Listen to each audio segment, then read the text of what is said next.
box, all right? So without any further ado, I will go ahead and turn this over. So kind of move myself up here as we go.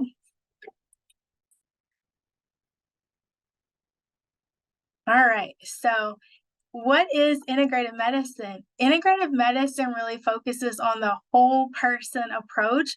We use evidence-based therapeutic modalities to help work towards optimal health and healing. And some of the services that we offer will include yoga and Tai Chi, acupuncture, mindfulness, meditation, and more. Move this.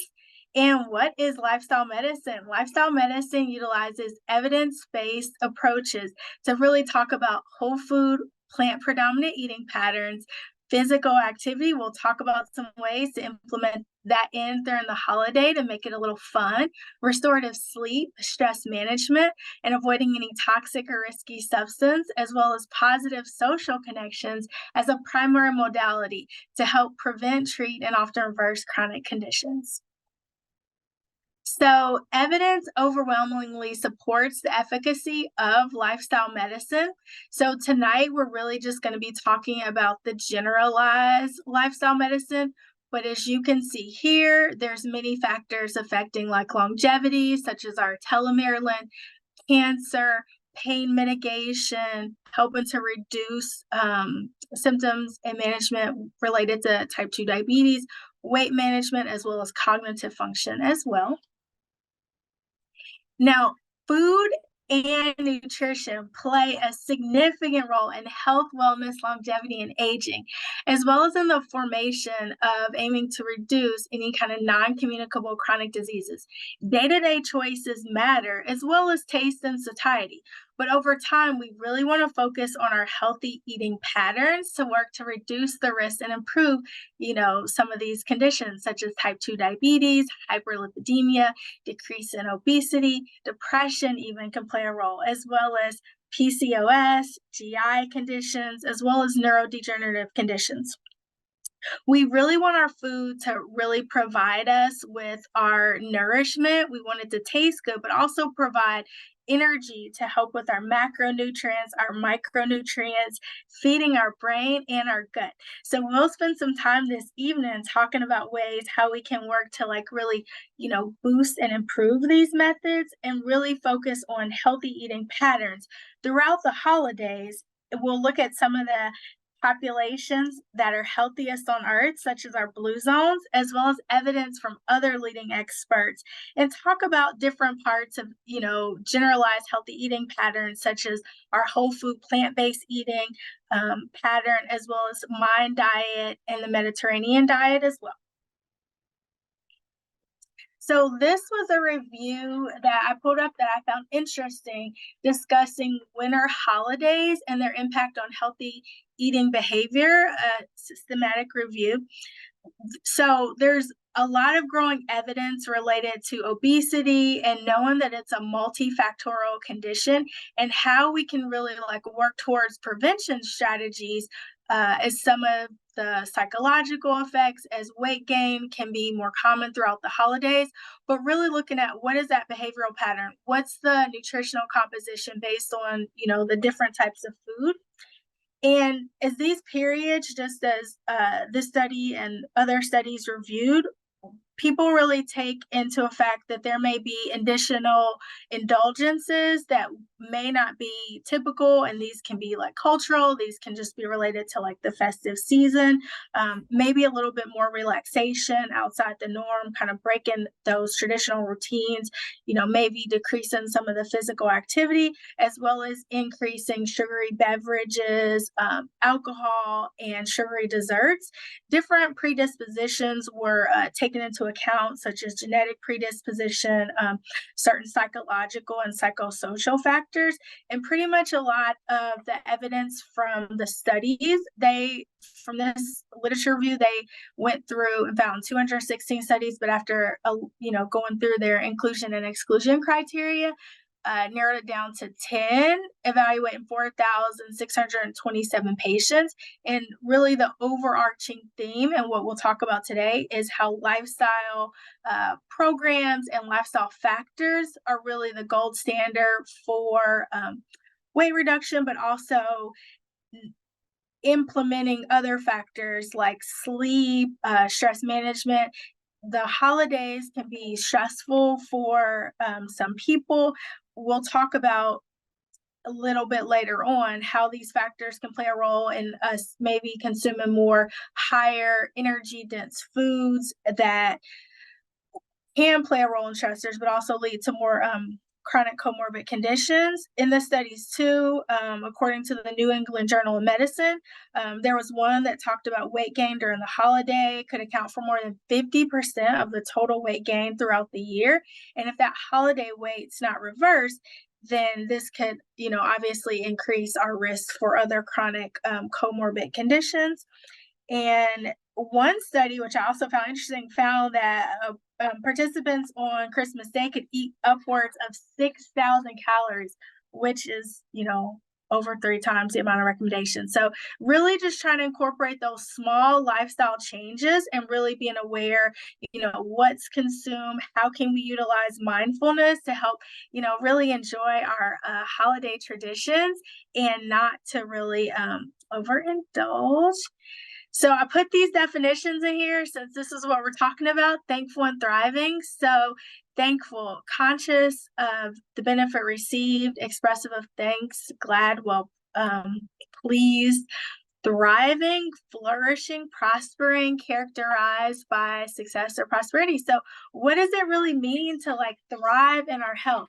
You guys could probably, give me some examples. Feel free to throw some in the chat. But human well-being or flourishing, according to Dr. Vanderwill of Harvard, discuss physical and mental well-being includes our physical and mental health, happiness, our life satisfaction, our meaning, purpose, character, virtue, as well as close social relationships, really utilizing, these times during the holidays, if we can, to utilize that social factor. And that may be with friends, family, or it may be, getting out and volunteering and really being able to share that, those social relationships with others.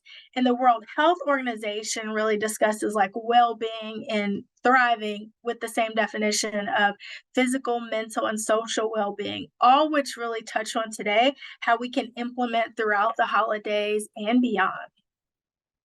So standard American diet, as we see here and we know, we'll talk about some of these things, but according to T. Colin Campbell, nutrition is the master key to human health. Now, I could have a whole presentation based off that alone, but according to the Academy, the ACLM, American Academy of Lifestyle Medicine, the typical dietary pattern of U.S. adults is of poor quality with underconsumption of our calcium, magnesium, potassium, iron, vitamins, fiber, as well as overconsumption of some of those things like added sugars, saturated fats, and sodium. So really aiming to consume a whole foods diet, predominantly of plants or entirely of plants, will really help to help to balance that out and really aim to really work to obtain some of those nutrients that are missing, as well as other lifestyle factors mentioned, such as our sleep, our movement, which can really go a long way in terms of helping with longevity and food being medicine. As a lot of these items, as we'll see, we can talk about now or later, really have more that are going to put us more risk for some of those chronic conditions. So the blue zones, there's actually, if you all haven't seen it, I haven't gotten to watch it all, but there's a new Netflix documentary on blue zones, as well as checking out their website. I feel like these cultures are really the epitome of thankful and thriving, right? So Ikaria, Greece, Okinawa, Japan, Costa Rica, Loma Linda, California, Sardinia, Italy, and then looking on there, maybe Singapore might be a new one, but I really kind of looked at what are they doing? What do they all have in common, just as their website, and how we can really incorporate these principles throughout our healthy holidays. One of the big ones that really caught my attention was doing like a plant slant. So kind of utilizing this, just say, how can we, and Chef Stephanie is going to show some, fun recipes that we can kind of aim to incorporate these principles in to really make our plates more nutrient dense versus calorically dense, which is really going to help to give us that diversity, feed our gut, and really help us work towards healthier eating patterns throughout the holidays, but also in day-to-day life. Really making these principles very like simple, seamless, and making one change at a time, small steps, can really aim to create longer, healthier patterns. Something else that I, try to live by and really like encourage us to maybe implement during the holidays is going to be following the 80% rule. So kind of that means to stop eating when we're 80% full. That does not mean by any sense that we will, go hungry. However, by eating mindfully, slowing down, it really just gives our brain and our gut a chance to catch up. So, and then we will get full. In Okinawa, it's sometimes called Hari Hashibu. And this was a principle that was recently brought up and discussed in our Osher Collaborative Symposium by Dr. Melinda Ring from Northwestern University in her lecture. And I was like, wow, that's, a great principle to really, discuss, because we can really be tempted to, it's going to be lots of, socializing, and there may, be alcohol and, different environment, different plates. So maybe kind of tempted to, eat more and around. But if we can just, we kind of cut back at 80%, can do that. Another great principle, I probably know which one you guys are probably looking at too, but I'm going to kind of go up the chart and talk about moving naturally. So if not already a family or solo or friend tradition, after we eat, get out and moving. Can start a new, fun activity, can do a little bit of dancing, but movement's actually going to help to lower our, insulin and lower our insulin response and lower our blood sugar, because that movement, and it can be chair movement, guys, as well as standing up or dancing or walking, to kind of help put that blood sugar into our cells versus just staying out there and keeping our blood sugar high. Downshift is another way. I could spend literally a whole lecture talking about this. I won't. I'll keep it moving for our time purposes. But finding ways, because the holidays can be stressful, to really aim to like downshift. And this can be such as our deep breathing, our prayer, our gratitude, our yoga, and just finding different ways to be thankful. I won't read through all the other ones, but I recommend you guys highly check out the blue zones and kind of checking out some of these principles. So as my medical director, Dr. G, likes to talk about that and how I love and really follow this is an amazing dietary spectrum, which kind of talks about it's really a spectrum. There's really no like one stop fits all. You can literally move and take small steps from wherever you are towards more, optimal eating patterns, right? So and literally just making like these small steps. So maybe it's like, switching out or, decreasing this sweet, or adding some beans to our salad, or choosing water over a soft drink, really just moves us closer towards this more whole food, plant predominant eating pattern. And this really goes to show, as far as evidence goes, helps to reduce hypertension, type 2 diabetes, hyperlipidemia, helps really maintain weight, helps offer benefit and protection against certain types of cancer, can really help with like with neurodegenerative conditions. And our Dietary Guidelines Advisory Council's most recent report for 2020 and 2025 really also defined a health pattern. And what they defined was just aiming for a quality of food, as well as noting foods which should be limited, such as that would be decreasing our sweets, our fast foods, our fried foods. Foods that are going to be more calorically dense are foods that are going to be higher in sodium, and really working towards finding that swap that's going to give us adequate nutrients, adequate energy that we need so our bodies can heal and repair and do the job that it needs to do and function, as well as reduce the risk of our chronic related diseases. I found this picture interesting too, as this is similar to what the US says. It really goes along, but Canada's healthy eating tips, I like that they took it a little bit step further and added some water. And also, if you see that they're still wanting you to kind of focus your plate on half veggies, half fruits, really doing that 100% whole grain and the fourth of a plate protein. They gave tips for success, which we talk about eating mindfully. So slowing down, utilizing all of our senses, really enjoying our food, allowing our digestive systems to do what it can, cook more often, as Chef Stephanie will show you. You can check out our website for different recipes. Feel free to throw anything in the chat or ask questions.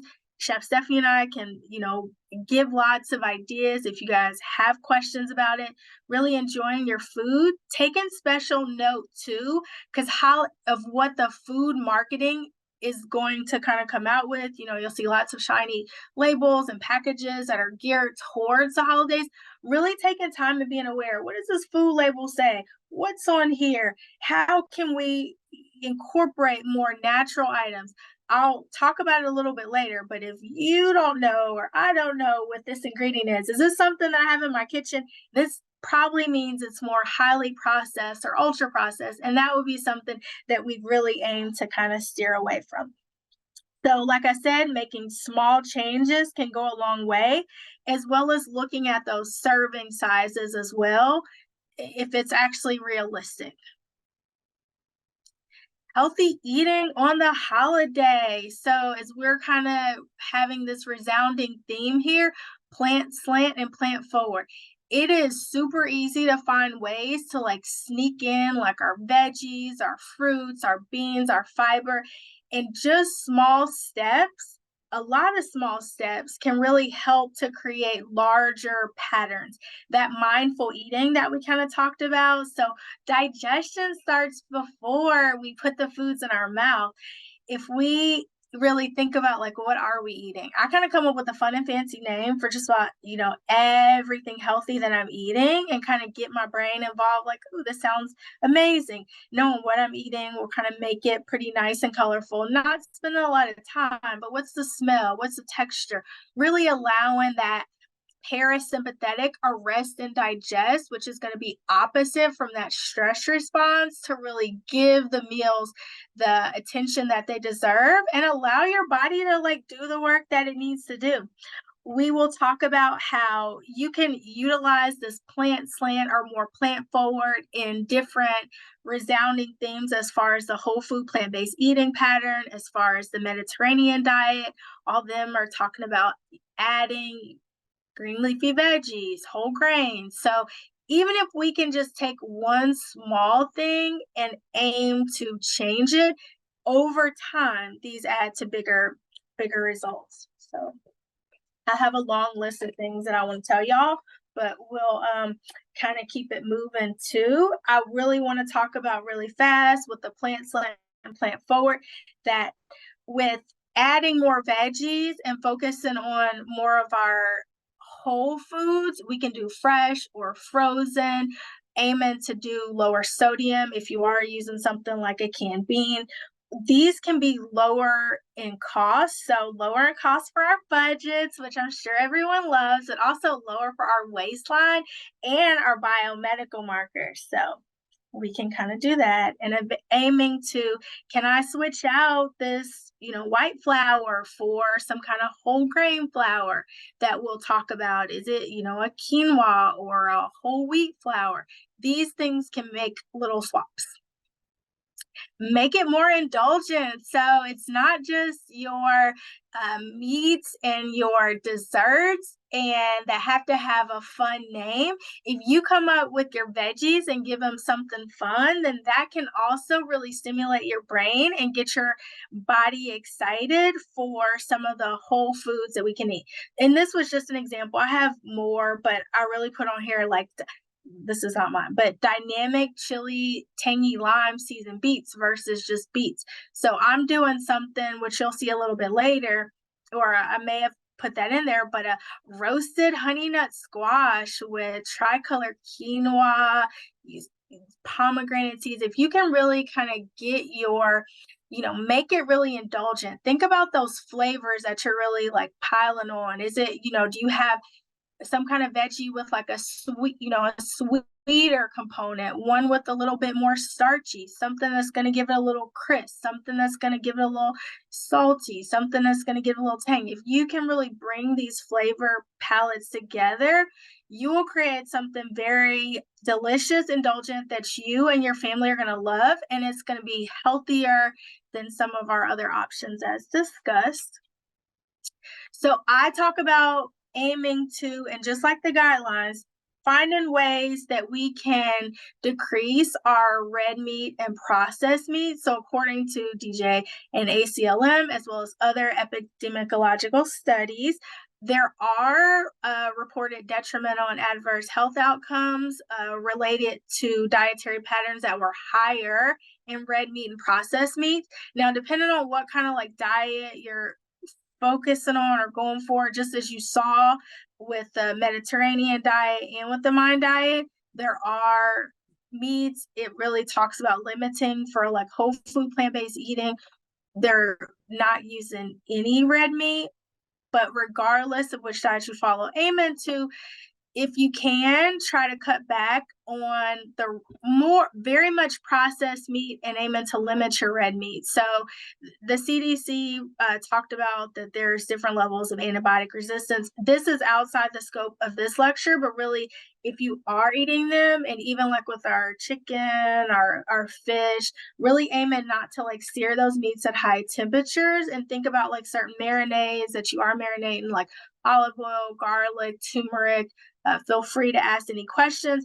But as we're searing these, they're creating something called advanced glycolated end products, or polycyclical aromatic hydrocarbons, which are pro-inflammatory and can create carcinogenic properties. High fructose corn syrup. This could also be a whole other lecture, and I probably have one out there somewhere. So this really looks at the detrimental outcomes related to high fructose corn syrup, but also other added sugars in the diet. A lot of the beverages that aren't water or sweetened with things like high fructose corn syrup, added sugar, and a third of the beverages consumed accounted for sugar sweetened beverages. And these are more caloric dense, not nutrient dense. So it's just a way, if we are trying to avoid some of those extra added calories that are going to be marketed to us. And this can include those, fancy coffee drinks, or some with teas, some of like the breakfast cereals and bars, as well as the traditional like desserts and sweetened snacks. The guidelines really say to try to aim for no more than 5 to 10% of added sugar foods, and this includes high fructose corn syrup, because it can be linked and contribute to, or was associated with, obesity, as well as other non-alcoholic fatty liver diseases, our type 2 diabetes, our cardiovascular diseases. Even though we could spend some time talking about like not the direct causation, but a lot of correlation, possibly related to either the ultra processing in the food or the way our bodies process it, and as far as it just being more energy dense. So we can kind of switch that up a little bit by boosting up our fiber. When we take in fiber, fiber is going to feed our gut. Our gut is filled with gut bacteria. These gut bacteria are our friends. By feeding them, we're going to create something called short chain fatty acids. Short chain fatty acids are going to help. I kind of think about them as like boosting our immune system, because they're really going to offer to help in certain foods we eat, such as our fiber, our whole foods, our grains, our nuts, our seeds, those are all our veggies, our fruit are going to feed our gut, and our gut bacteria is going to help us. Think about it in terms of like our probiotics are going to be our gut bacteria. I'm not necessarily talking about from supplements. I'm talking about from whole foods. So things like our fermented foods, our kimchi, our tempeh, our miso, our sauerkraut, our plain non-fat Greek yogurt, and really feeding those prebiotics more like berries, fruits, oats, whole grains, our beans. If we don't feed our gut bacteria, this can really lead to gut dysbiosis. Once again, whole other lecture that we could talk about. And I know if you guys saw our website and from our previous lecture, Dr. Nandiel spent some time talking about this and really encouraged like 30 different varieties of veggies and fruits a week. Don't forget our spices count too, which I'll talk about a little bit later. But by consuming more of our ultra processed foods, those are going to be more pro-inflammatory and are not going to feed our gut as we see here, and can contribute to more of those westernized diseases. Take a quick sip of water.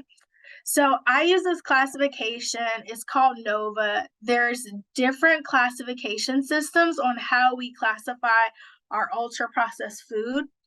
This was just like one that is pretty quick, kind of easier to understand. With our classification system, there's 4 classes. So the first one is more of our minimally processed food. Think of more like your fruits, your veggies in their whole form, something like milk, something that's frozen, something that's fresh, something that has very little processed and does not have any like added sugar, salt. Excuse me. Your level 2 and level 1, this is where we really want to like focus on. Can we get as many as we can whole foods, minimally processed foods, unprocessed foods in our diet as possible, because those are going to be the most nutrient dense and usually are a lot lower in calorie density. Processed food, so level 2. So these are going to be like our culinary ingredients, more of things that are going to help add flavor or fats to our different tastes to our minimally processed foods. And we can still use this category as well. This will be something more like maybe like those canned beans. So instead of just having like the dried beans, and now we have like some canned beans, they've been cooked, they have a little seasoning salt or sea salt on there. Open those, drain them, rinse them. That's still going to be more minimally processed, still going to be packed with nutrients. Amazing. Level 3, we kind of get into, we've now combined these two and we've started adding a few more things to make them more hyper palatable. I have to look at my time on this because I will kind of just keep going here.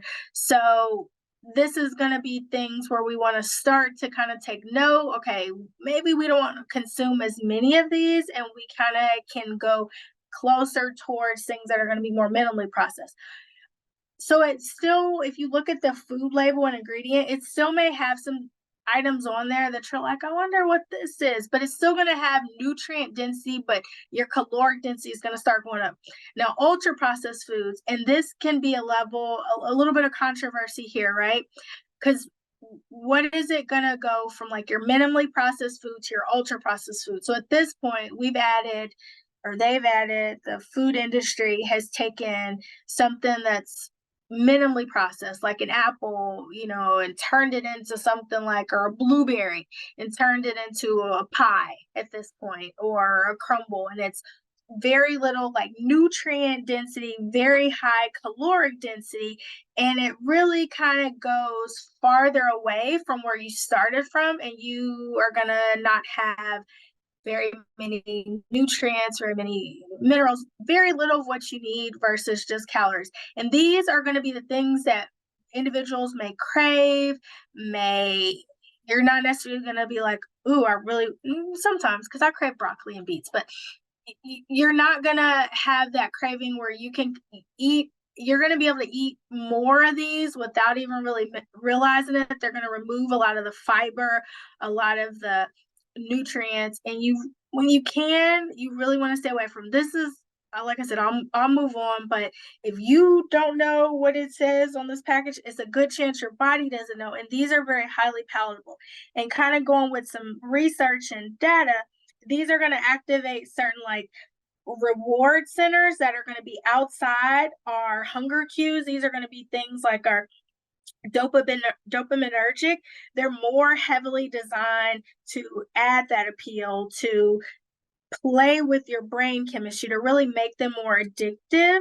And like I said, a whole other lecture. But consumption of highly processed foods, more than 3 servings a day, which is not really hard to do if we look at everything, can be an increased risk of shortening our telomeres. So our telomeres are at the end of our DNA, really something that scientists look at as how are contributing to like longevity. But this was from a cross-sectional study of elderly population called the Sun Project. All right, this was that slide I promised y'all that was really going over the healthy dietary eating recap here, and Mediterranean diet, the Mind diet, whole food plant-based diet, and then Dr. Annie Finn, who she's listed on our website. She's a doctor. She has this really amazing website and cookbook, which I love, my family loves, but her diet kind of mimics more like the Mind diet and these Mediterranean diets, with really aiming to follow these certain principles. Whole grains, as we can see, this kind of goes across the board. We really want to boost up when we can 100% whole grains. That's going to help add fiber, feed our gut, do all those amazing things that we need, combined with something like beans is going to really give us that complete plant-based protein. Olive oil as the main oil. Green leafy veggies are easy to sneak in. Can we sneak those in on a sandwich? Can we add those to something else that are going to be cooked down? Can we sneak in? I can sneak in green leafy veggies just about anywhere. Feel free to ask me. I will give y'all lots of suggestions and tips. Berries, can we eat a handful of berries for a snack? Can we add some nuts to those? But as you can see here, it really still talks about limiting your red meats, your fried foods, your processed foods. Those dairy and some of our other foods are going to be higher in saturated fat, which we really want to work to limit. I can kind of keep talking about that. I'm going to move on, guys. Check this chat here. So whole grains, I can post a link too. There's a whole grain A to Z guide that I love. I talk about all the time as far as trying to get some ideas, because maybe, we may be used to eating like white rice, but maybe it's like we may have tried brown rice and I've heard like, I don't really like that. It's not my favorite. Some of our whole grains will have to cook a little bit longer. Like I said, Chef Steph and there's other recipes, but feel free to ask questions. By cooking these a little bit longer, I cook them in batches. I'm not just making one thing at a time. So by making batches, I have them all throughout the week. So if I'm making something like quinoa, which pretty simple, 2 cups of your water, 1 cup of quinoa, 12 minutes, add some seasoned spice. That can go a long way for like the week. So now for the week, I need like extra, side. I need an extra salad. I want to think about some kind of breakfast. I already made that up, and then I can just eat it, and I have the whole grains. This is going to keep you full. It's going to feed your gut, and it's also going to work to boost your immune system. But there's you can put a link below, can give other recipes, and feel free to ask questions. But whole grains over white. Dr. G would say, if it's white, don't buy it. I don't know if he wants me quoting him on that, but not like your cauliflower, but definitely, let's make some changes with some of those, any kind of refined flours. I didn't say much on this, even though I have a whole long list of things to talk about for our time purposes. But when we can, green leafy and cruciferous vegetables are a powerhouse. Love, love, love them. If we can, try to sneak these in daily. So really easy to sneak in different green leafy vegetables, trying to do the darker ones if possible, such as, our kale, our romaine over something like iceberg. I'm into like this microgreens phase right now. You can also take beans and make your own sprouts. Broccoli and your cruciferous vegetables are going to be powerful antioxidants. So your body throughout the day-to-day practice is going to create something called free radicals, which are going to be more inflammatory. A lot of substances, nutrients don't really cross that blood-brain barrier. These cruciferous vegetables can, and they're kind of like going to like help your body, because your brain's sending out all the, sorry, I'm getting really excited here.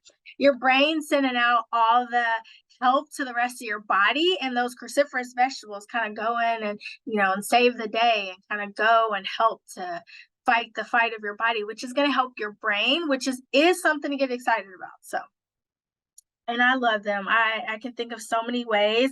I was going to talk about some of the phytochemicals, but they really help with decreasing risk for cancer. Can talk about how some of the nutrients in here can help with eye protection, but sneak these in whenever possible. Even if it's something, we've been known to have dinner with like microgreens on things that it may not go, but it's just a way to kind of sneak them in. Okay. All right, healthy fats, holiday swaps. So making sure that we're getting our healthy fats. Think about switching out our, getting rid of some of those saturated fats from some of those items we talked about. And maybe instead of like our trays of like cheese, we'll add like some nuts and seeds. Obviously, if there's no allergies, so, clarifying, does anyone have allergies before we're doing it? But pairing up some berries and some almonds. So another swap, adding some nut butter instead of butter. So almond butter, Dr. G will say one ingredient. So either almonds or peanuts. Sometimes I add a little salt, but like very little pink Himalayan sea salt, but nut butters, tahini, great healthy fats, great for the brain. Switching out for butter. I use it all the time. My oat bars, fabulous. Don't use butter in them. Use some nut butter. Can be a great way to add fat. And then our omega-3 fatty acids are something that we can get from our nuts, our seeds. Think chia, think flax, think walnuts, if fatty fish. That's a whole other topic of conversation. But if not, we can think about taking the supplement for that. But can we switch out our good healthy fats?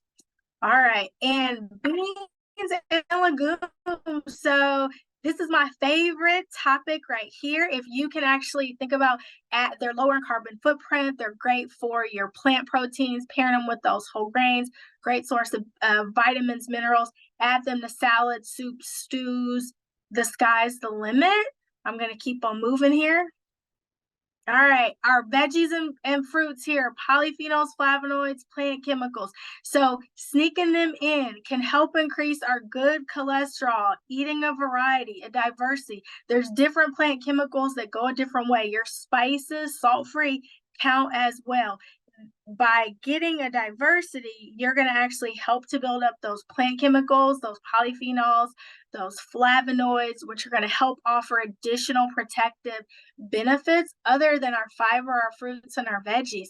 And sneaking in things like, following for the season, eating local. Right now, it's like squashes and sweet potatoes. And Chef Stephanie's going to show us some amazing things, and they are food for our gut. So healthy holiday swaps, plant slant, my friends, making veggies the star of the show.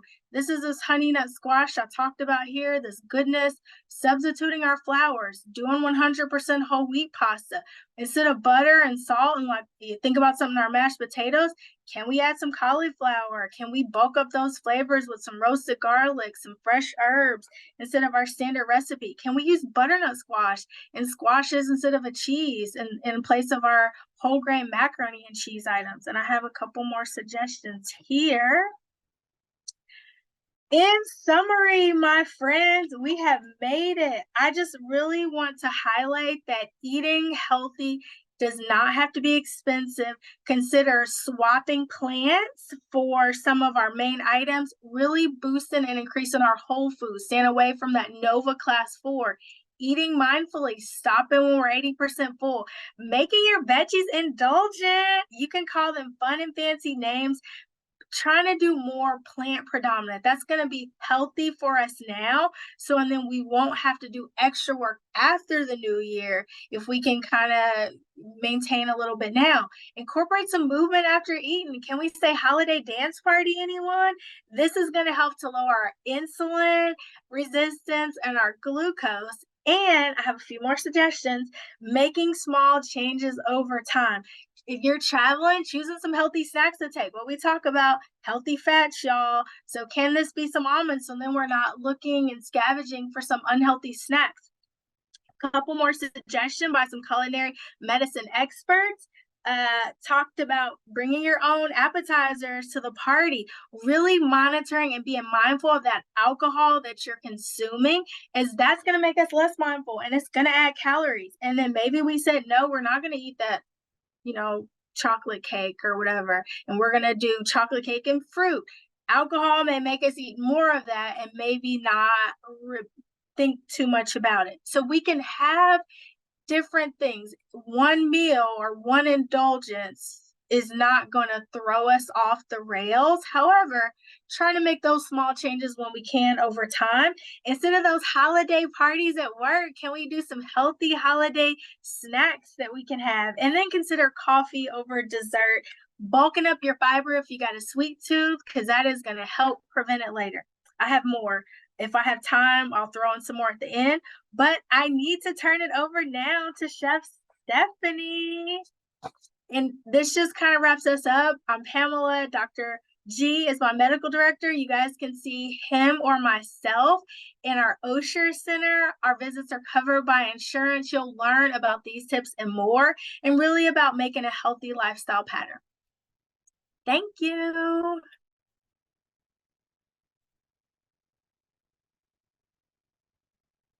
Awesome. Thanks so much, Pamela. There was so much information in there. I hope y'all were taking notes. And if you weren't, I'm sure we'll share the slides. But the holidays, let's talk about that. When we think about the holidays, I think a lot of us, especially if you're entertaining, may get a little stressed out just from that before we even think about the food, right? So it's really important when we consider healthy eating during the holidays. How can we set ourselves up for success, right? Because nobody wants to stress about the food. You want to enjoy your time with friends and family, or yourself if that's your thing. I support that. So today we're going to talk a little bit about healthy holiday boards. Hopefully y'all saw the recipes that Emily put in the chat for you. And we'll probably post that a few more times if you haven't caught that just yet. And what I really wanted to highlight here is that there's a lot of flexibility. So work with what you got, work with what you like and what your friends and family like, because that's kind of part of enjoying food together, right? It is an emotional experience and it's a beautiful process. So there's a couple recipes there for you. I am going to walk through some of those, but given our time, I do want to be very mindful that y'all have probably other things to do tonight. Hopefully you're snacking or enjoying some food, or hoping to get some dinner right after this. So we're going to start with our spice nuts. So this is the recipe that y'all have. And basically I chose to use pecans, walnuts, and cashews. They are all raw because we are going to toast them in a beautiful blend of spices, a little bit of coconut oil to help transfer the heat and toast it nicely, as well as a little bit of maple syrup. Now you can absolutely use something like agave as well, or you could use honey if that's your thing. But that way we get a little bit of sweetness, but not overwhelmingly so. So we've got the nuts here, and this is part of kind of my process of making my life easier as a chef, is something called mise en place, or everything in its place. So you're going to notice throughout the evening that I have little things already pre-measured. I do that in advance when I have time, so that when I'm ready to execute a recipe, it's pretty much, I just put things together and we're rocking and rolling, right? So for these nuts, I've got my nuts portioned out here, and then this is coconut oil, maple syrup. I've got a little bit of cinnamon, nutmeg, and ground ginger as well, and some orange juice. Now the orange juice is beautiful because it adds a subtle sweetness, but it's a natural sweetness, right? So not really complicated. I'm just going to pour it into the nuts. I'm going to make sure I get all of that in there. And what I'm going to do is just mix it. Nothing wild and crazy.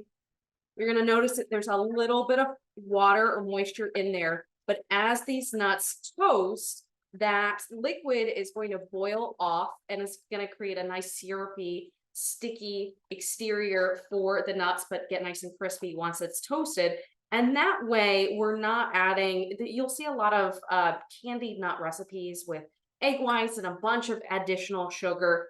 Some you'll even see fried, which is lovely, but not always the healthiest, right? So this is kind of a nice version, and you can absolutely play around with the spices. I love cinnamon, nutmeg, and ginger together during the holidays because it's very warming. They're also great anti-inflammatory properties. So I'm just going to add this onto my sheet tray, which has some parchment on it, and I'm just going to shake that out.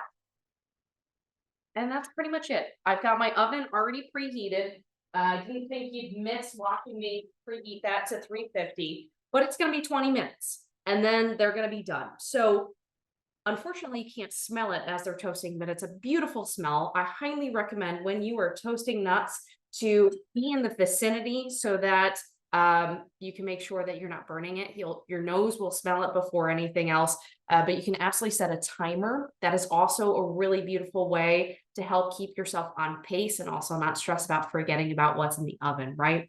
Now, if you don't do nuts, you can absolutely do this recipe with seeds. Nothing wrong with it whatsoever. It's beautiful with pumpkin seeds or sesame seeds.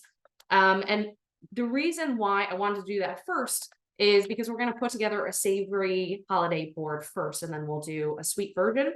Now with those nuts, I have some already toasted, and you can do big batches and they will last quite a long time. So you could do a big batch, let it cool down fully, because if you don't let it cool down fully, some of the nuts they'll be kind of pliable still. So you can see here that it's nice and crunchy, beautifully golden brown, kind of little clusters. And if I were to snap it, you can hear the snap, right? So I like to do these in a big batch, and that way I can pull it down and I can put it into little containers like this. And as I'm entertaining, or if I need a midday snack, I have something ready to go and I don't have to make it every single time, right? So that is a beautiful part of it. So I have those ready to go. Now, the other recipe that you'll have, one of many, is a sweet potato hummus. Now, hummus is a classic dish. Sweet potato hummus is not super classic, but is an awesome way to introduce a little bit more veggie in your life, add in a little bit of extra fiber, and I love the fact that I add in a little bit of curry powder, which adds an additional spice that's really beautiful.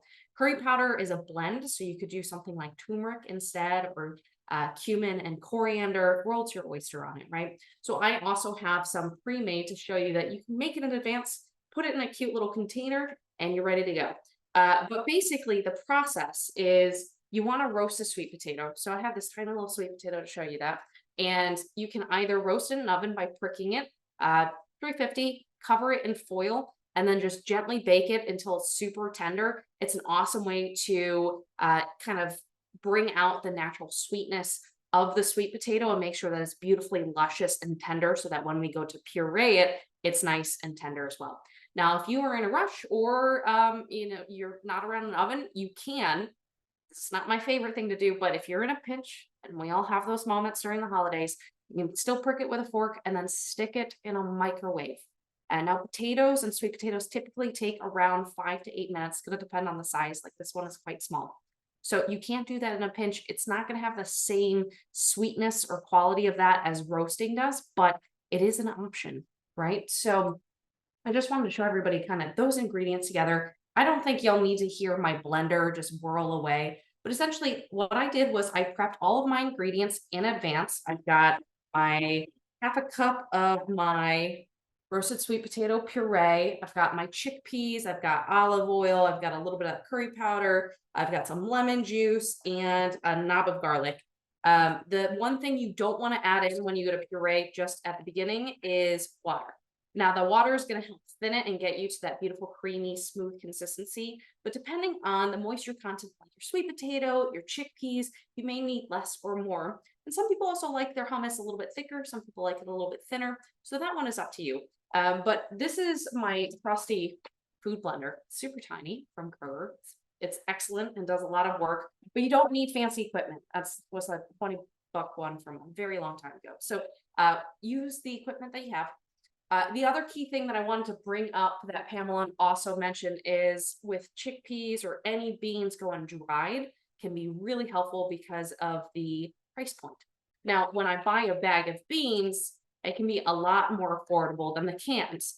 But then you're thinking, oh, now I have to soak it, now I have to cook it. So there's a couple additional steps, but you can make a lot more. And what you can do is prep that in advance. So what I did for these chickpeas is I soaked them overnight in a container. You just cover it with water about 2 times to 3 times above where the chickpeas are in the containers. You want plenty of space because they're going to expand as they soak in that liquid. You're going to drain off that liquid the next day, and then you're just going to put it in a pot with a bunch of water and just gently let it cook. Now, if you're running around, because most of us are not just hanging around all day waiting for beans to cook, right? You can use a crock pot or something like that to gently cook it on the low heat throughout the day, and then you just drain it off when it's tender. So there are tons of options to cook beans very passively so that you can get the most out of your product. Okay. So what we're going to do now is make this lovely savory board. So I have a cutting board down just for when we need it later, but I've got this awesome little platter. So we're going to make our savory board here. And this is really mix and match. You can do a lot of different things. So in this foil, I have some pita. Now I love making pita from scratch. Is it feasible for everyone to make pita every day, all the time at home? No. You can absolutely buy fresh bread from a local bakery or your favorite bakery. This one is actually from Old World Bakery, which is local in Cincinnati. They do have a whole wheat variety. And basically all I did was warm it up and slice it so that I can kind of put some pita chips down. You can also toast it and make the actual chips, or you can just use pita. You could do something like whole wheat crackers, tons of options there. I just like something for my hummus. So I've got my hummus here too, that's been beautifully pureed. And if you want to make it super fancy, not really super fancy, but it's kind of a nice way to change the aesthetic, is you can take a spoon, just press into it, and basically make a swoosh. What you can do from there, we'll need a spoon to serve it, right? But we can take a little bit of extra virgin olive oil, and we can just dash it on top as I throw it a little bit, but a little laissez-faire. We can put that here, and we could even toss or top it with a little bit of paprika just for a visual kind of highlight, just garnishing it slightly so that you can elevate it without having to do a ton of work, right? Because that's what we want to aim for during the holidays, is try to be strategic about how we're making these beautiful dishes so that we can incorporate lots of color and flavor and nutrient density without feeling like we have to stress about it, right? So what I'm going to do to pair the hummus and our pita is we've got a bunch of veggies. So some of our vegetables are raw, so I've just cut them in advance. You can absolutely do that too. Do some of your knife work in advance so that you don't have to do it as you're cooking. Now I've got carrots here, and then I also have butternut squash, which I've blanched and shocked. So basically I cooked it in salted boiling water until it was nice and tender. So it should have a nice snap still. That way it's not super mushy, but we can use it kind of like the carrots for the dip or just to enjoy. You can do other veggies as well. I also did a blanched and shocked for some golden cauliflower. Now I wanted to get purple cauliflower, but it wasn't doing too hot at Kroger today, so we got the yellow, but any color works. And then I have some cucumbers, which are just raw because you definitely do not need to blanch and shock that. But let's have some fun creating this dish. So I'm going to put the hummus in the center just to kind of highlight it. I might put the chips right here and kind of put it on an angle so that's a little bit easier to grab. Now I've got my carrots, and we can kind of build around it and almost make a very beautiful, sunny aesthetic around our hummus. Now, what I thought about while I was buying my produce and prepping it is thinking about what colors are going to make this pop, what flavors and textures do I want in this dish. So now I'm going to put the cauliflower right over here, build some heights. So I'm thinking about how am I complementing the colors also when I go to plate this, even though it's an appetizer board, right? And now I've got my cucumbers, which I can put just to the side and kind of scaffold or shingle as well. Got a little bit more, put that here. Now the thing too with savory boards like this, even sweet boards, you do not need to put so much that every single space is totally filled. Negative space can be your friend. So that is perfectly fine, but we're gonna stack in some more of our pita.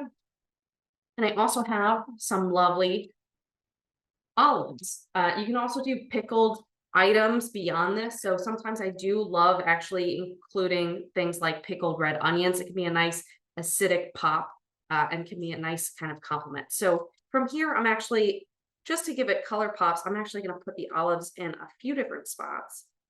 But that's the thing, you can have some fun with plating. This way you can really bring out the colors, and you can, if you've got other folks that are helping you cook, which is a beautiful way to divide the labor, they can help you figure out how to plate it in a way that really brings it to life. So we can add a lot of color with just a few ingredients.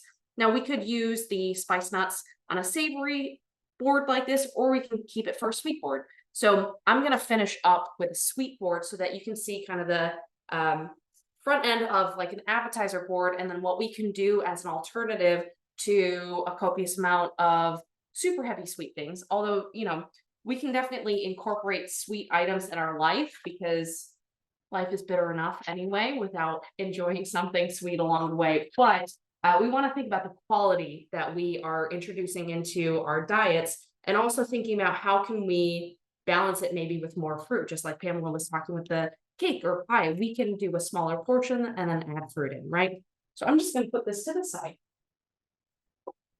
And we're going to go for a new board for our dessert. It'd be kind of weird to put hummus with some dried fruit and nuts and some chocolate, right? So I've got another lovely board here that we can use.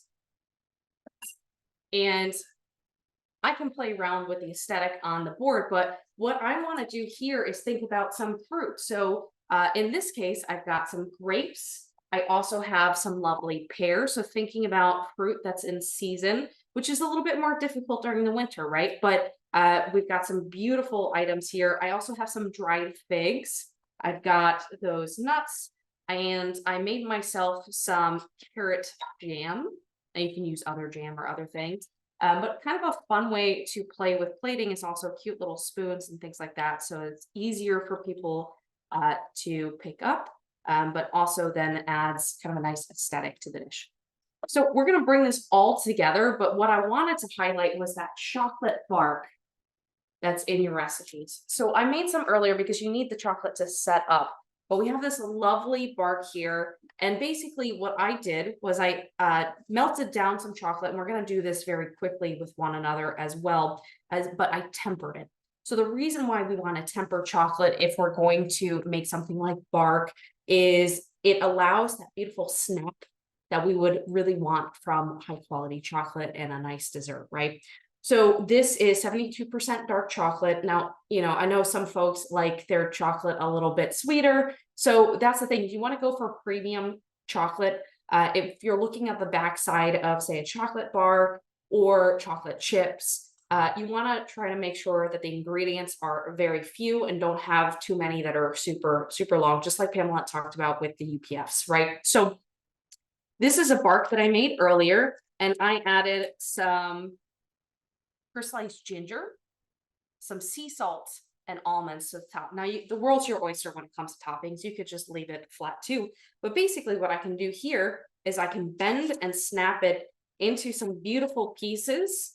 I could also use a knife, but I kind of like the rustic, just cutting it or breaking it into portions so that we have some beautiful bark to put on this platter. Now, I also, with some of the leftover chocolate I had, covered some of the dried figs with a little bit of that tempered chocolate. So I have that ready to go for when I want to plate. But I wanted to show everybody quickly what happens if you don't temper your chocolate. So if anybody's ever had a chocolate bar that they put in their car, forgot about it, went to reopen it or open the wrapper finally and saw that there were white little bloomy spots. So you can see how there's like streaks in that chocolate, right? Now that happens when chocolate essentially goes out of temper. So it's heated and then it's come back together and the fat hasn't realigned. So it's not shiny anymore. It doesn't have the same snap. So that's why tempering chocolate is really beneficial if we're going to make something like chocolate bark, to add in a little bit of sweetness, but also some lovely healthy qualities. So what we're going to do is temper chocolate. So I just have a big bowl and I have some chocolate chips in here, 72%. It's already started to melt because I have a pot of water, just water. It's a small amount, so about an inch on the bottom of that pot. I'm just flinging around hot water, but essentially what I'm going to do is put it right on the top to allow that chocolate to melt. Now, the reason I'm putting it in a double boiler is because water, if it comes into contact with that chocolate, will seize that chocolate and will essentially be not possible to use anymore. So we're going to let that gently melt. But the key for tempering is we want to add in chocolate that is still tempered. So I have some chocolate chips here. And essentially what we're doing is we're adding in these pieces to cool down the temperature of that other chocolate and realign those fat molecules so that we have a beautiful final product. Now I've got some toppings left over for this. I've got that crystallized ginger that I just sliced. It's just, candied ginger essentially. And then those almond slices, but you can do any toppings. And then I also have some different sea salts that we could choose from. I'm gonna go with the flaky sea salt just because I think optically it looks beautiful, but you can do this or not. It's just kind of a nice elevation without a lot of extra work, right? So we want to be strategic. We want to think about the little things we can do to really elevate something without putting in tons of work. So we'll come back to this chocolate. I've also got a towel at this point because it's a metal bowl. It can get quite hot. And we can see that that chocolate is moving around pretty quickly, but it could move around a little bit more. So I'm going to let that melt just a little bit farther. We're going to check in on our nuts, which I can begin to smell. And we can also see that that sugar's starting to kind of caramelize and crystallize around the edges. So this is almost done. And come back to that chocolate. All right. So it's nice and fluid. Got another kitchen towel right behind me. And you want to be mindful of that heat. But we can see here that it's nice and fluid. So we're going to add in the rest of our chocolate. And this process is called seeding.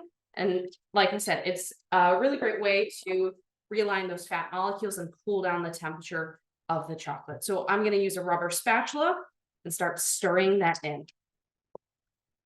Now, you can definitely, if you want to get really into chocolate working, you could temp your chocolate and find that sweet spot by tempering it that way. But this is a way to make some beautiful final products without too much fuss and muss with thermometers. So essentially what I'm going to do once it's drying on the bottom is I'm going to take my wrist and place it gently on the side. And I can feel that it's very warm still. So it's not quite in that temper yet. We're going to look for the temperature of like bath water. That's what we're looking for. We're going to turn that on. All right. So I can see here that the pieces of chocolate I added in are beginning to melt and the fluidity is changing of that chocolate as well. Now at this point, if you wanted to add in, say, almond extract, vanilla extract, you're more than welcome to, just to add in a little bit of flavor if for some reason you decide to do peppermint extract, which is lovely during the holidays, right?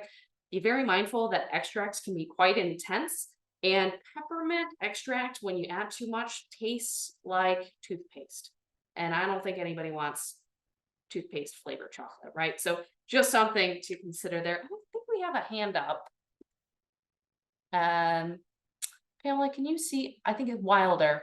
Do you want to put it in the chat or do you want to unmute? I'm happy either way.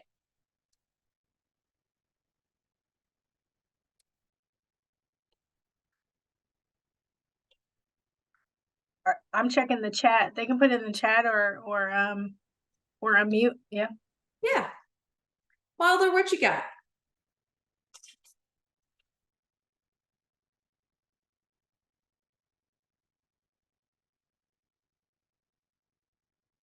Well, while Wilder unmutes, our chocolate has definitely melted. And when I put my hand on here, it definitely feels, it's not too hot and it feels like bath water. So it's just warm, but not too hot, right? So at this point, what we're gonna do is put it on sheet tray with parchment paper. The parchment paper is key, so it's easy to take this chocolate off. And what I'm going to do is just pour it onto the parchment paper. Nothing wild. And I really want to use this rubber spatula to get as much out of the bowl as possible, right? So at this point, it just looks like a pool of chocolate. Super fancy, right? But what we're going to do is we can spread that out. We can either leave this thick or thin. And as I'm shaking, you may notice some air bubbles popping out too, which is a nice way to ensure that we don't have random bubbles, air in our final product. But we can shake it or tap it. Just don't want to tap it aggressively, and then everybody can hear it on camera. But at this point, I would just take my toppings and we're just going to sprinkle it onto chocolate. And you do other dried fruit. You could do seeds instead of nuts. You could do nothing. That's absolutely fine as well. But it's a fun way to kind of create your own chocolate creation. You can even do these into chocolate bars instead of freeform like this. So you can have some really beautiful fun with this and actually create some awesome gifts if that's something that you're into. But basically at this point, we need it to come to room temperature so that it re-solidifies. So I'm just going to put it to the side and let it firm up. From here, we're ready to make our sweet board, and then we've got Q&A time, right? Because that's the beautiful thing. I'm sure everybody is pressing questions. So before that, I can smell our nuts. So we're going to take that out of the oven before I burn those, because I did not set a timer, right? So I'm going to take those out and let them cool down because they're hot molten lava. While they look delicious, smell delicious, we don't want to eat them just quite yet because it'll basically burn our mouth off. So we've got a cute little board here. I've got that carrot jam, got some of my nuts. Tilt this a little bit more. And from here, so you can see that as it cools down and solidifies, it kind of becomes a little mound, but you can break it apart again. And what I'm going to do around that is add some fruit. So I have some seedless grapes that I just broke into smaller portions so it's easier for people to pick up. I'm also going to add some of that chocolate.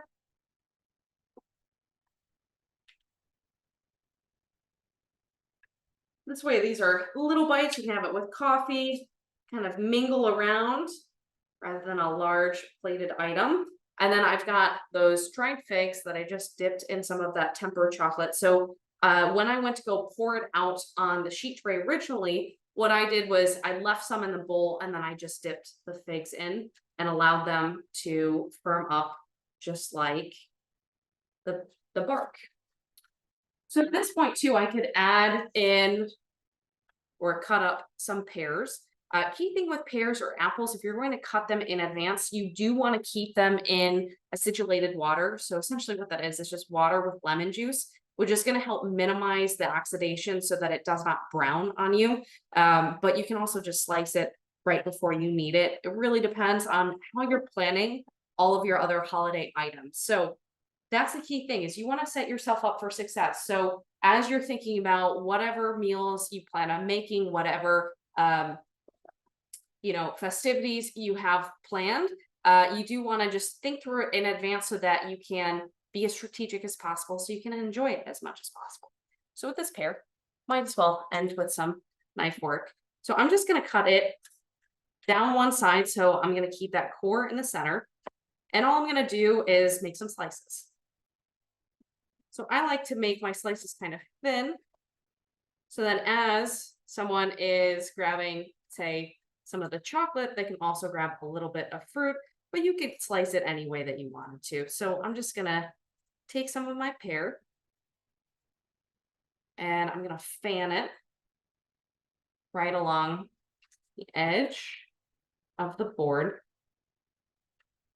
And this one is sort of bursting, but it's nice and colorful. And there you have it. So you can really mix and match anything. These were just the items I thought that you might have fun seeing put together. But really, the world's your oyster when it comes to deciding what items you want to put on your holiday boards or what you want to work with. Just key thing is thinking about those whole foods and colors and textures. Pamela, do you want to join me again so that we can answer any questions? I do. Let's see if I can get my video back on. Awesome. I answered a few questions in the chat, but I don't know if anyone wants to add any more or unmute, or if I can, Chef Stephanie and I can answer anything or go in any more detail.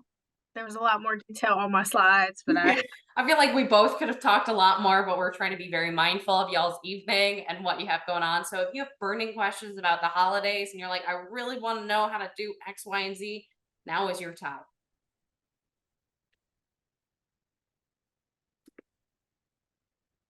And if not, we can kind of just, keep adding a few more things. And really, I think there was a question about oil. I kind of answered it. I usually talk more about like olive oil. That's usually the main oil that I use. You have any thoughts about as far as kind of coconut oil? I usually talk about oils in general just being like very calorically dense. So trying to limit when we can. Yeah, I mean, the thing is, fat is not necessarily, and I just realized my chocolate is like teetering off. So this is a terrible idea, everybody. If you put your sheet tray right on the edge, if you have other people around your home, it might be very dangerous. Anyway, I'm gonna move that. But when we're thinking about fat is not necessarily a bad thing, right? We just want to make sure we don't have too much and we don't want to have so much of the saturated, right? So we want to think about picking and choosing when it's appropriate, right? So so I chose in this one to use coconut oil. Could you use a different oil? Absolutely. I love olive oil predominantly because you can find olive oil that isn't heavily processed. The key thing in thinking about different oils or any fats that you're using while cooking is that they have different smoke points. So depending on what you're doing, you may find that different fats make more sense for different items. So when I'm making something like a stir fry, I might want to use something like avocado oil because the smoke point is much more forgiving than extra virgin olive oil. Because extra virgin olive oil is going to break down a lot faster. And you bought it for the price of the flavor of it, right? So thinking about what we're using or what we're cooking can really help you determine what type of oil you want to choose or a different fat that you would want to choose for cooking. So that's my I like really using the olive oils. I have some fancy ones for the quinoa dish I'm gonna come up with. So a couple questions. So on the sweet board, what jam did you serve it with? So I think you mentioned the carrot jam. So this is a carrot jam, which is totally not traditional. It's actually in the edible magazine for the fall. So if y'all have access to it, that's still my recipe. But you can use any jam you want. You could do raspberry jam, apple chutney would be amazing. You could do a marmalade. I just like it paired with nuts and seeds, and you could do even some sweet crackers or even regular crackers with a little bit of like whipped ricotta if you do dairy with some of the jam. Any type is fine. That's just what I had still in my house. But things like pumpkin butter or sweet potato butter are also really amazing because essentially what you're doing is roasting your veggies. You can puree it with just a little bit of sweetener, and then you have a butter or a jam that you can use. So tons of options there, but that is what I did. Yeah. Is there a preferred type of pumpkin to cube for pumpkin pie? So a lot of times when people are making pumpkin pie, you're actually using butternut squash. If you're buying the canned pumpkin, most of the time it's that. Now, I like to use Hubbard squash because I like the texture of it for pumpkin pie, but there are tons of options. Pamela, what are your suggestions for pumpkin pie? There's lots out there. Oh, I'm gonna kind of go towards like a pumpkin hummus. So I was gonna take that play off of kind of your sweet potato hummus and even making that a little more, kind of making that sweet. So taking that pumpkin, those chickpeas, kind of pairing it with some Saigon cinnamon for like the sweet, maybe like a little bit of like dates or even adding some of that nut butter and really kind of taking that take on that pumpkin pie and making it like sort of a dip. I love that. I love that idea. Yeah. And that's the thing is there are tons of ways for us to replicate the flavors of things like pie. I love pie. There's a place for pie. Yeah, There's place for always a place for pie. pie. But if you're leaning towards that more often than just once in a while, then playing around with those flavors. So like that hummus would be amazing, or a spread, and adding in the spices like the cinnamon and the nutmeg to, The ginger even. right? Yeah, the ginger would be amazing. Think about this sweet potato hummus. I did more of a savory version, but you could still make that like a sweeter Yes, version. sweet Instead version. of doing that curry powder, we could do cinnamon, nutmeg, that ginger. Be amazing. Be perfect.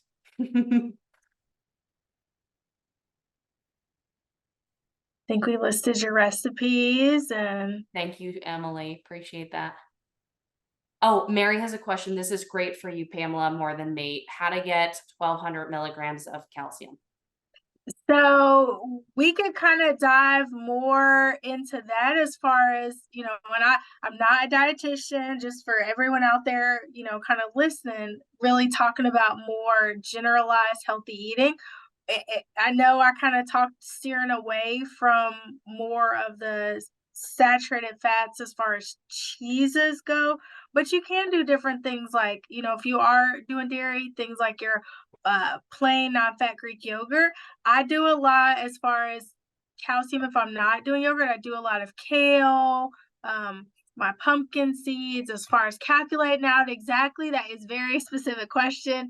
1,200 milligrams, I would really have to kind of, pull something up, or if I'm, giving out those specifics. But I don't know if I have a link to kind of combine some of the things, but things like your kale. Mary, if you want to, we could kind of, I'll write down Mary's name and Mary can kind of touch base offline. But Yeah, I think a lot of it comes to thinking about how can find we it. get calcium throughout the day, because otherwise that's a lot to throw at one person. Right. It's not, I mean, it's And possible, then but it's not pleasant. So your body's gonna process it a little bit differently. I mean, that not to like I don't know who's kind of nerding people out with like talking about like bioavailability and how we're taking it in, and then if you are taking something like a supplement versus food, how is your body going to process it in terms of, I mean, your magnesium and Mhm. phosphorus and everything else. I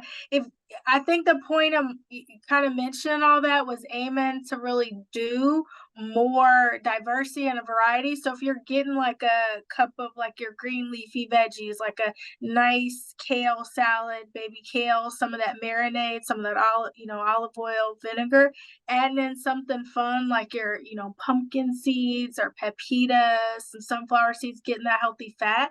Think about adding different things right now, like for the season, such as like your pomegranates, your vitamin C. So you'll kind of get a combination when you kind of play with different nutrients versus trying to just specifically focusing on one.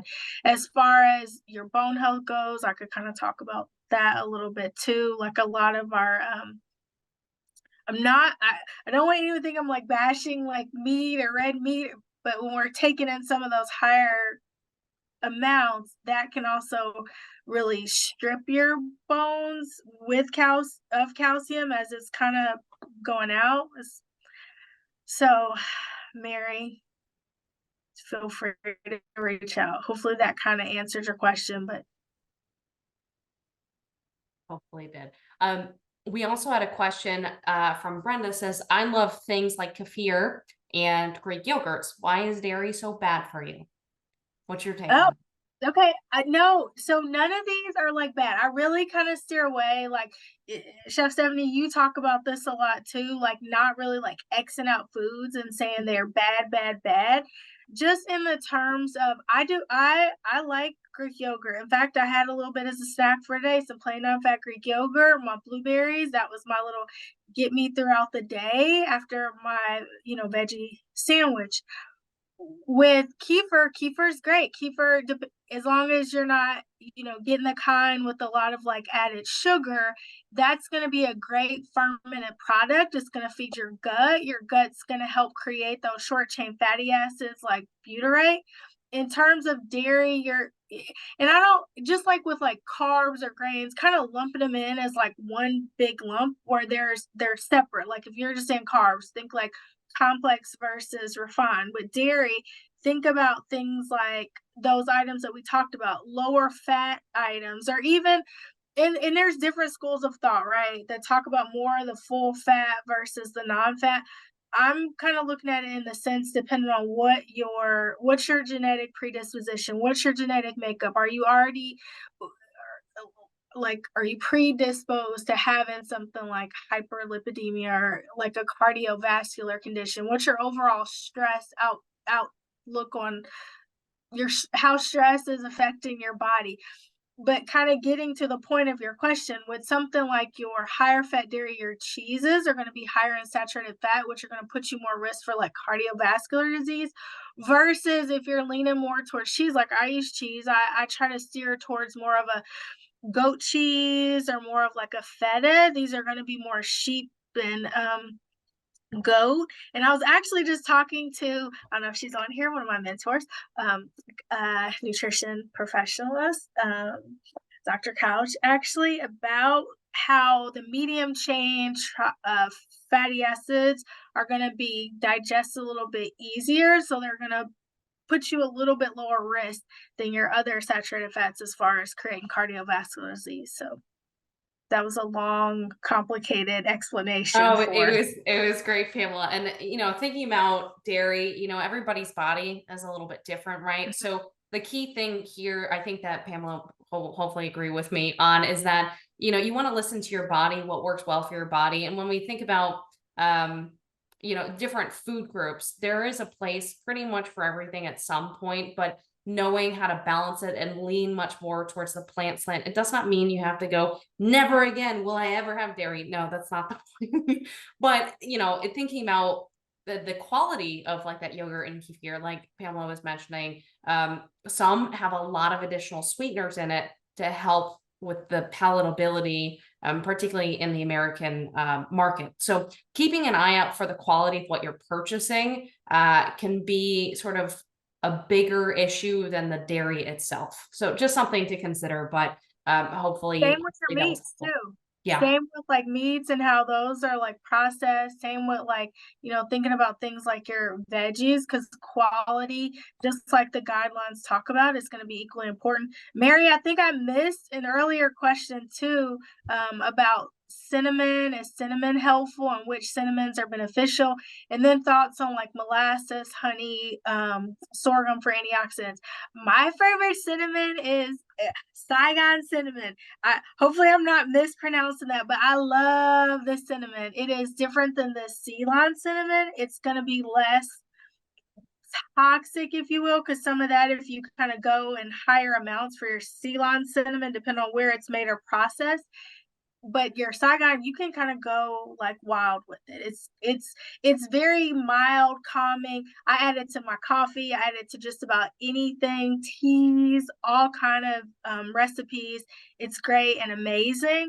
So there's also a lot of talk as far as, since you're using that, you're going to reduce sugar, which can help with think about those blood glucose levels, and it's also going to offer a lot as far as like if you're thinking like honey, molasses, sorghum, as far as like the antioxidants.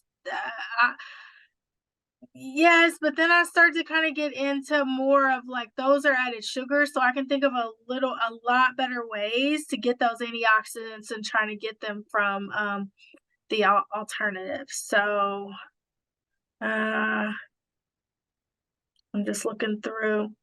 Yep, spices 10 times. Usually I think about they can be like, I think in one of my presentations talked about they can be 10 times the potency of like your fruit, your veggies and fruits. The Saigon, am I spelling this right? S-A-G, Should think. be Saigon. Yeah. Saigon, cinnamon. Ooh, that sounds delicious. So, Well, and the thing too, when we're thinking about spices, there's a lot of history. I love food history, and spices have been very prolific throughout our legacy mhm. as humans, and it's an awesome way to put cultural spins on our dishes as well. But when we think about spices and the length of distance they need to travel to us, purchasing whole can help with the quality and shelf life of it. Because if any of you have ever maybe bought some ground black pepper, this is a good example. Um, had it first, it's nice and peppery, maybe a little floral. It's nice. It tastes like black pepper, and then it sits in your cabinet for 2 years, Mhm. right? And then you try it again and it tastes like dust because it has oxidized. There's no flavor left to it.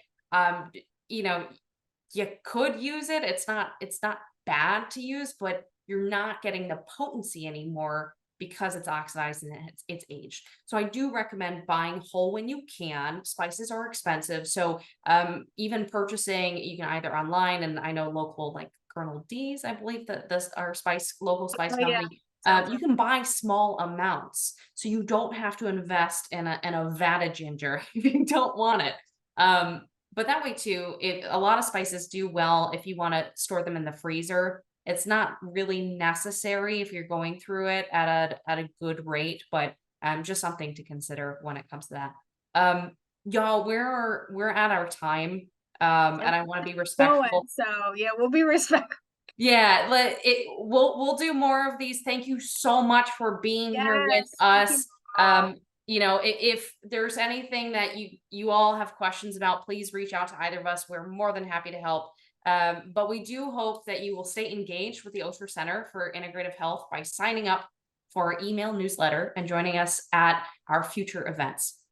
So if you have any questions for us or want to learn more about the Osher Center for Integrative Health, please email us at osher.integrative@uc.edu, or you can visit our website at med.uc.edu/integrative. But again, thank you so much for taking time out of your day. I know this is, a complicated time of the year for many of us, but I hope that you found it relaxing, inspiring, and we can't wait to see what you cook up for the holidays. And small changes, guys. Let us know. Thank you all. Bye.